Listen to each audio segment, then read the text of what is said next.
आप सभी भाई बहनों का आध्यात्मिक ज्ञानात्मक चैनल की संध्या बेला ज्ञान कक्षा में एक बार फिर स्वागत है। आज की चर्चा का विषय है जीवन के लक्ष्य को पहचानो। हालांकि देखिए, ये जीवन के लक्ष्य को पहचानने की स्थिति केवल मनुष्य योनि में ही संभव है, जबकि शास्त्रों में तो यहाँ तक भी कहा गया है कि मनुष्य से नीचे की जोनियां हो चाहे ऊपर की जोनियां हो चाहे मनुष्य जोनि हो, यानी कि सभी जीवात्माओं का लक्ष्य सुख पाने का ही बना रहता है। लक्ष्य सुख पाने का बने रहने के पीछे का कारण ये आत्मा का स्वभाव है। तभी तो हम सदा ही सुख की ओर प्रवृत्त होते हैं और दुख से सदा ही हम छुटकारा चाहते हैं, निवृत्ति चाहते हैं। जब कभी भी आपके हमारे जीवन में देखिए छोटे से छोटा दुख भी आता है, हम उस दुख से एक दूर होना चाहते हैं, उसको समाप्त करने के लिए ही हम प्रयत्न करते हैं, प्रयास करते हैं। ये सभी स्थितियां सभी के जीवन में ही बनी हुई है, लेकिन हमारा जो आज का जो एक उद्देश्य है वो मनुष्यों के लिए है, क्योंकि ये सत्संग की स्थितियां केवल मनुष्यों के लिए है। मनुष्य योनि पाकर ही आपके मेरे जीवन की दिशाएं अलग अलग बन जाती हैं। अलग अलग बन जाने का अभिप्राय क्या है? ये जो प्रकृति के तीन गुण हैं, तमोगुण, रजोगुण और सतोगुण, ये तीन गुण ही मनुष्य के जीवन में देखिए एक बंधन रूप में भी आते हैं और मोक्ष रूप में भी आते हैं। लेकिन मनुष्य के पास एक विकल्प है कि वो अपनी बुद्धि द्वारा निर्णय ले किस स्थिति विशेष में उसका लाभ है। देखिए, ये जो प्रकृति के दो गुण, तमोगुण रजोगुण की स्थितियां हैं, तमोगुण तो देखिए प्रत्यक्ष रूप से ही हानिकारक है। अब रजोगुण भी भले ही एक अल्पकालिक सुख तो देता है, लेकिन देर सवेर ये भी शास्त्रों में समझाया गया, जब हम रजोगुण का संग अमर्यादित ढंग से करते हैं तो फिर ये देर सवेर ये मनुष्य को तमोगुण में गिराता है। और तमोगुण में गिरने का अभिप्राय आपका मेरा पाप कर्मों का कर्माशय बढ़ता है। पाप कर्मों का कर्माशय बढ़ने पे फिर पुनः मनुष्य योनि की प्राप्ति भी हो नहीं पाती, क्योंकि हम पात्रता अपनी खो देते हैं। क्योंकि शास्त्रों में ही कहा गया है, मनुष्य को मरने के बाद पुनः मनुष्य योनि उस स्थिति विशेष में ही मिलती है यदि मरते समय संचित कर्मों में पुण्य कर्मों की कम से कम 50 या 51% की एक अनुपात हो। यदि ये अनुपात कम रह जाता है तो फिर निश्चित रूप से आपका हमारा पाप कर्मों का कर्माशय अनुपात बढ़ जाता है। और फिर वो बढ़े हुए पाप कर्मों का जो एक अनुपात है, देखिए उदाहरण के लिए पुण्य कर्म 40% है, अब पाप कर्म 60% है, तो ये जो बीच का जो एक 20% का पाप कर्मों का अधिकता है, ये फिर नीचे की योनियों में क्रमशः जाना पड़ता है। प्रकृति आपको में एक नीचे की योनियों में जन्म लेने को फिर बाध्य कर देती है। देखिए, ये सभी स्थितियां अक्सर हम अपनी चर्चाओं में समझाते रहते हैं। ये साधारण सी गुणा भाग ये मनुष्य को समझ नहीं आती। भले ही मनुष्य आज भौतिक स्तर पर, ज्ञान के स्तर पर बहुत ऊंची स्तर पर पहुंच गया, लेकिन फिर भी साधारण गलतियां तो मनुष्य देखिए अपने जीवन में बार बार करता रहता है। शास्त्रों में ही कहा है कि मनुष्य एक ही गलती को बार बार करता है। अब देखो, मनुष्य मांसाहार भोजन का सेवन करता है, जबकि एक साधारण स्थितियों में मनुष्य को ऐसा ज्ञान है कि किसी भी जीव को पीड़ा मत दो। शास्त्र भी आपको में मना करते हैं, ये निषेध कर्म है, पाप कर्म है। फिर भी आज देखिए विदेशों में नहीं, अब तो भारत में भी देखिए ये जो मांसाहार भोजन का प्रचलन ये बढ़ता जा रहा है। और दूसरी ओर मनुष्य मादक पदार्थों का सेवन भी अपने जीवन में अधिक करता जा रहा है। ये मादक पदार्थ तो प्रत्यक्ष रूप से ही तामसी कहलाते हैं। अब तामसी पदार्थों का जब मनुष्य सेवन करता है तो निश्चित रूप से उसका जो एक चेतना का स्तर है, बुद्धि का जो एक स्तर है, वो सात्विक रह नहीं पाता। देखिए, बुद्धि मन के ऊपर की स्थिति है, अक्सर मन का तो शास्त्रों में ही माना गया है कि इसकी विषय भोगों में रुचि बनी ही रहती है। ये विषय भोग के गंध, रस, रूप, स्पर्श और शब्द, इन विषय भोगों की प्राप्ति के लिए मनुष्य रजोगुण में जाता है, रजोगुण का संग करता है।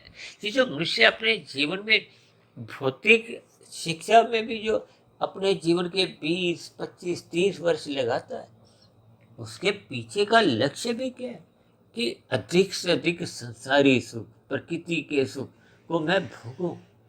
कि आपका हमारा देखिए स्थूल शरीर तकनीकी रूप से तो तामसी है, ये पृथ्वी, जल, अग्नि, वायु, आकाश का बना है। और जिस तत्वों से ये बना है, देखिए ये पृथ्वी, जल, अग्नि, वायु, आकाश तकनीकी रूप से ही तामसी है, क्योंकि इनके सूक्ष्म भूत भी गंध, रस, रूप, स्पर्श और शब्द, इनको देखिए शास्त्रों में तन्मात्रा कहा गया है, सूक्ष्म भूत कहा गया है, और साथ में ही इनको देखिए विषय भोगों का भी नाम दिया है। अब विषय भोगों का परिणाम ही आपके हमारे जीवन की उत्पत्ति का एक कारण होता है। देखिए इन सभी स्थितियों को भोग दृष्टि से ना देखते हुए ज्ञान दृष्टि से आपको में समझना होगा। यानी कि प्रकृति के 3 गुणों की स्थितियों को क्रमबद्ध तरीके से आपको में अपने जीवन में इनके ज्ञान को समझना होता है। देखिए तमोगुण को पदार्थों से जोड़ा जाता है, रजोगुण को क्रिया से जोड़ा जाता है, और सत्वगुण को ज्ञान से जोड़ा जाता है। अब ज्ञान की गैर मौजूदगी में ये जितनी भी क्रियाएं हैं या पदार्थों का जो एक सुख है, ये साधारण स्तर पर ही हम देखिए सही सही सुख ले नहीं पाते। अक्सर हम उदाहरण देते हैं ना कि घर में गृहिणी को ज्ञान होता है भोजन बनाने का, इसलिए वो स्वादिष्ट खाना बनता है। अब जिनको ज्ञान नहीं है वो भले ही उन पदार्थों से क्रिया भी करेंगे, अब ज्ञान के अभाव में आधा अधूरा खाना बन। ये आधा अधूरा खाने का अभिप्राय आपके हमारे जीवन में जब सत्वगुण की न्यूनता रहती है तो आपका हमारा जीवन भी आधा अधूरा बन जाता है। आधा अधूरा बनने का अभिप्राय क्या है कि इसमें तमोगुण या रजोगुण की स्थितियां बनने लगती।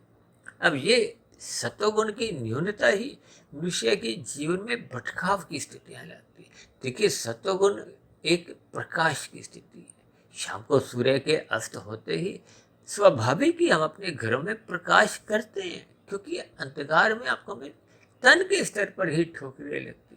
जब तन के स्तर पर ही आपको में ठोकरें लगती, हम प्रकाश द्वारा रोशनी करते, तो फिर मन के स्तर पर जो मन आपके हमारे शरीर को संचालित करता है, 5 ज्ञानेंद्रियां, ये 5 ज्ञानेंद्रियां देखिए नाक, जिह्वा, आंख, त्वचा, कान, जो 5 विषय भोगों की ओर एक सुख लेने के लिए सदा ही लहलहित रहती है। और हाथ पैर वाणी, लिंग, गुदा, ये 5 कर्मेंद्रियां हैं। ये कर्मेंद्रियां और ज्ञानेंद्रियां अपने आप में देखिए स्वतंत्र नहीं है, इनका मालिक मन है।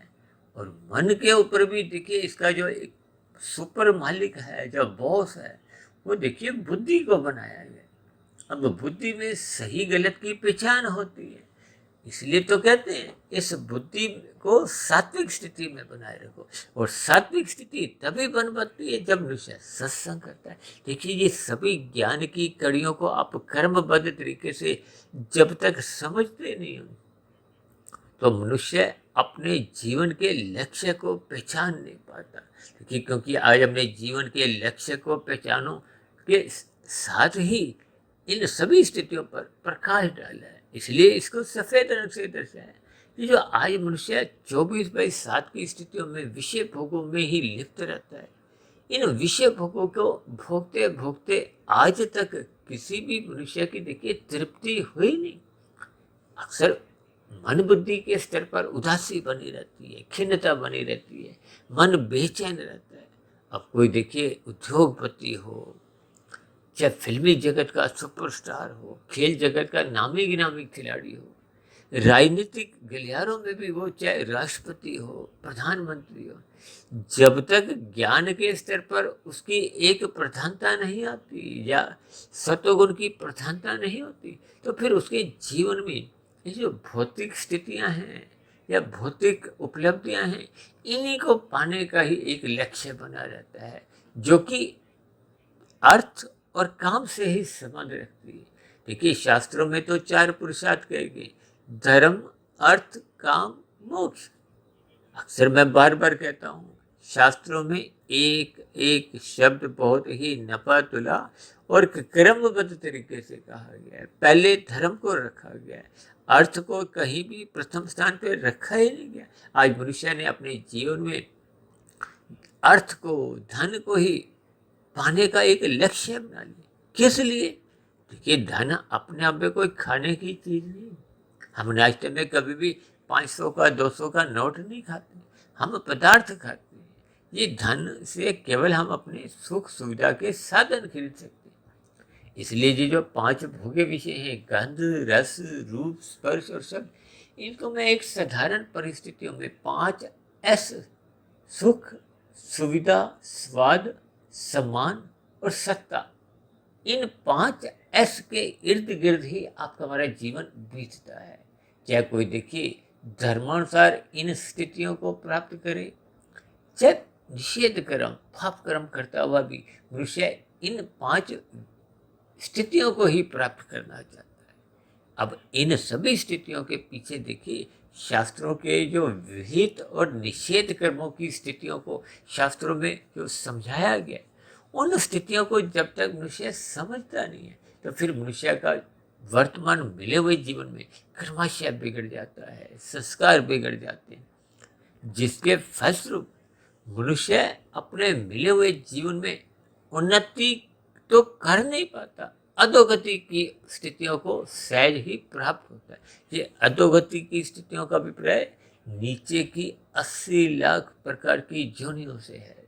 जबकि साधारण परिस्थितियों में आप किसी भी मनुष्य से यदि जीवन के जीते जी अगर आप पूछोगे कि क्या आप मरने के बाद पेड़ पौधे बनना पसंद करोगे, कीड़े मकोड़े कीट पतंगे बनना पसंद करोगे, कोई पक्षी जोनी में चाहे कबूतर ही हो बनना पसंद करोगे, या कोई पशु जोनी में भले ही शेर की जोनी हो, क्या एक गाय की जोनी हो, जिनकी अक्सर देखिए भारत में तो विशेष रूप से एक पूजा भी की जाती है, इन सभी स्थितियों पर जब आप चिंतन करोगे, देखिए ये 80 लाख प्रकार की जोनियां हैं।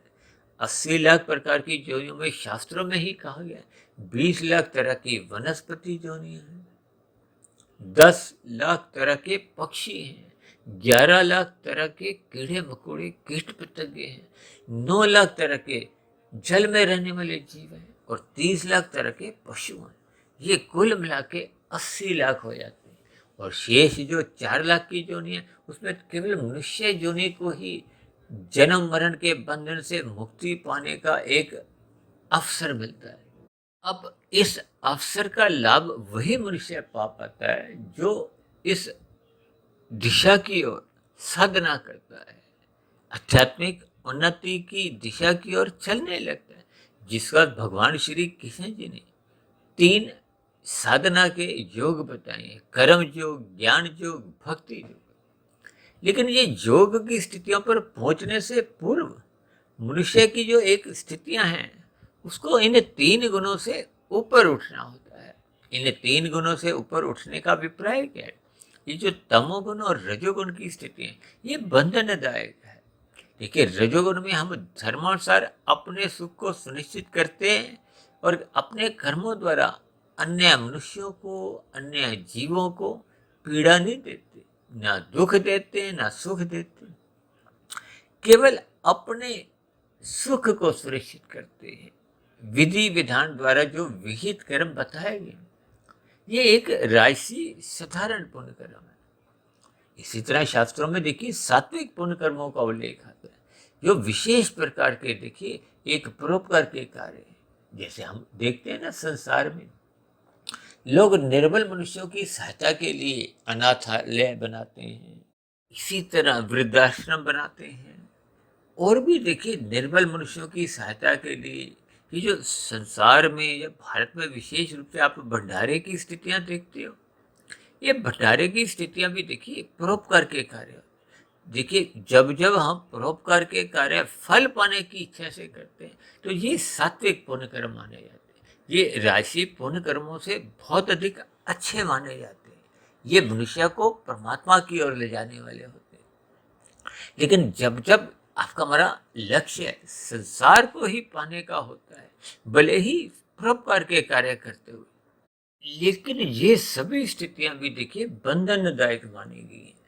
लेकिन जब मनुष्य का ज्ञान का स्तर एक बढ़ता जाता है कि ये संसारी जितने भी सुख हैं, ये देर सवेर देखिए आपको में दुखदायी स्थितियों में स्थित कर देते हैं। या आपका मेरा मिला हुआ जो एक शरीर है, इसमें भी देखिए त्रिविध ताप तो बने ही रहते हैं। शास्त्रों में बार बार कहा गया कि हम सभी के जीवन में, या यूं कहो कि मनुष्य के जीवन में त्रिविध ताप हर क्षण बने रहते हैं। भले ही कोई देखिए राष्ट्रपति हो, प्रधानमंत्री हो, बड़े से बड़ा उद्योगपति हो, चाहे खेल जगत का नामी गिनामी खिलाड़ी है, चाहे फिल्मी जगत का देखिए एक बहुत बड़ा स्टार भी हो, इन सबके जीवन में भी देखिए दुख बने रहते हैं। क्योंकि ये प्रकृति एक द्वैत की स्थिति है। यहाँ सुख दुख भले ही कर्मों के आधार पे आती है,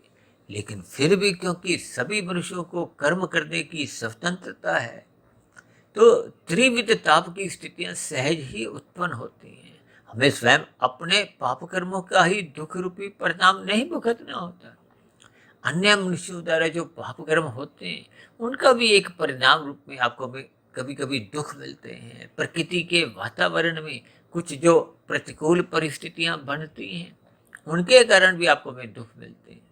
भले ही परमात्मा के विधान में इन सभी आपके कर्मों के अलावा जो जो आपको में दुख मिलते हैं, उनकी भरपाई कर दी जाती है, लेकिन फिर भी इस जगत को दुखालय नाम से संबोधित किया है।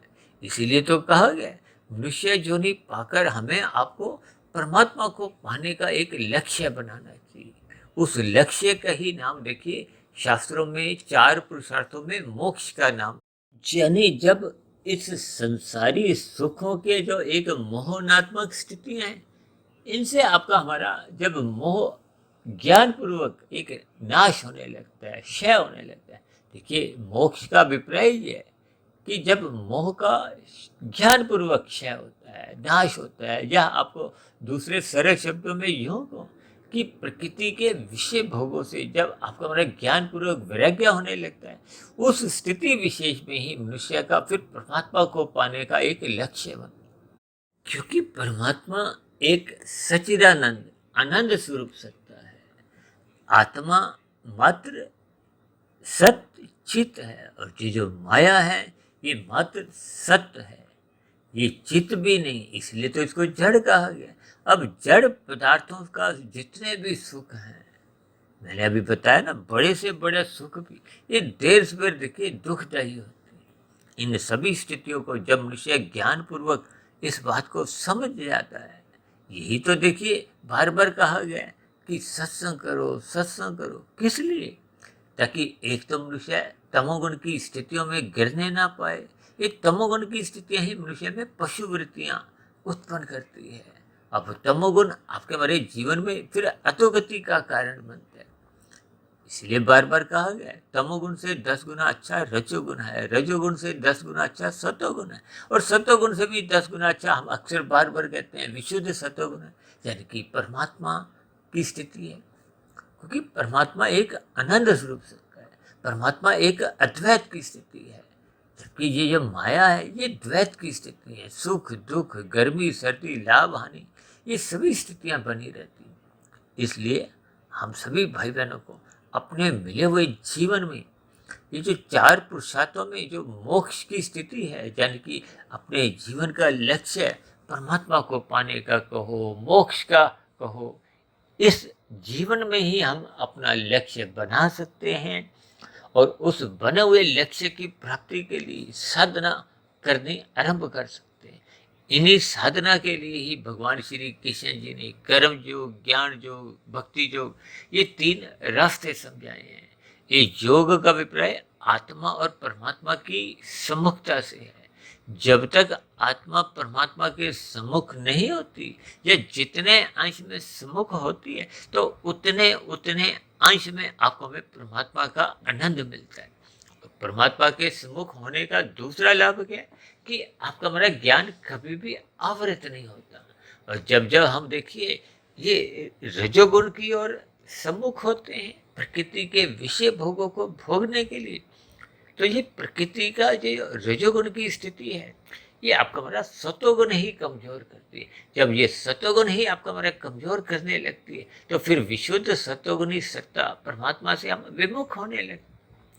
इसीलिए तो शास्त्रों में देखिए सतोगुण की स्थिति बनाए रखने के लिए ये कर्म कांड विभिन्न प्रकार के जो आपके हमारे जीवन में बनाए गए, ये इसीलिए बनाए गए ताकि मनुष्य रजोगुण में डूबे नहीं, क्योंकि डूबते डूबते ही वो मनुष्य तमोगुण में गिरता हुआ अपनी अधोगति की स्थितियां स्वयं ही बना लेता है।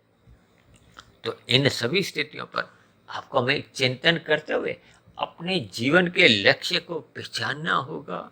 और आपके मेरे जीवन का लक्ष्य एक ही है, परमात्मा को पाने का, आनंद को पाने का। हालांकि देखिए दूसरे दृष्टिकोण से ये लक्ष्य तो पक्षियों का भी बना हुआ है, पशुओं का भी है, कीड़े मकोड़ों का भी है, सबका ही है। लेकिन अज्ञानतावश मनुष्य उस लक्ष्य को भौतिक जगत में संसारी सुखों में ढूंढता है। इसलिए हम सभी भाई बहनों को अपने यथार्थ लक्ष्य यानी कि परमात्मा को पाने का ही बनाना होगा, ताकि ये जन्म मरण का बंधन से हम मुक्ति पाते हुए मोक्ष की स्थिति को प्राप्त हो, एक लंबे काल के लिए आपका हमारा आध्यात्मिक शरीर की प्राप्ति हो, फिर आपको में आनंददायक स्थितियाँ या यूँ कहो कि परमात्मा के सानिध्य में एक लंबे काल के लिए आनंदमय जीवन बिताने का एक अवसर मिलता है। तो ऐसे अवसर का लाभ उठाने के लिए हम सभी भाई बहनों को अपने मिले हुए जीवन में निरंतर श्रद्धापूर्वक सत्संग करते रहना होगा। उस किए गए श्रद्धापूर्वक सत्संग को ब्रह्म मुहूर्त में निरंतर चिंतन मनन शोध की स्थिति में लाना होगा, ताकि शुभ संस्कार कारण शरीर में बनते जाएं। वो शुभ संस्कार पहले के बने हुए बुरे संस्कारों को समाप्त करते करते जब पूर्ण रूप से कारण शरीर शुद्ध हो जाता है तो फिर आत्मा अपने मूल स्वरूप में लौट आती है।